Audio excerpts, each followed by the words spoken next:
السلام عليكم ورحمة الله وبركاته. موعد مباراة النصر السعودي ضد التعاون في دوري روشن السعودي الجولة الأولى. لكن قبل ما نبدأ أرجو منكم الصلاة على أشرف الخلق محمد صلى الله عليه وسلم، ودعمنا باللايك واشتراك في القناة لنستمر إن شاء الله. أمامكم التفاصيل الآن. يستضيف استاد مدينة الملك عبد الله الرياضية مباراة قوية تجمع ما بين التعاون ضد النصر في دوري روشن السعودي الجولة الأولى.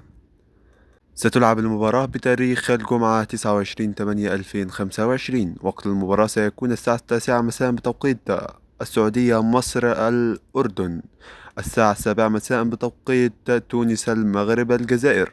وستذاع المباراة على قناة 8/2. المعلق هو فهد العتيبي. اكتب لي توقعك لهذه المباراة في التعليقات، وهل سيفوز النصر وسيحصد الثلاث نقاط أم لا؟ ولا تنسى دعمنا باللايك واشتراك في القناة لنستمر إن شاء الله. والسلام عليكم ورحمة الله وبركاته.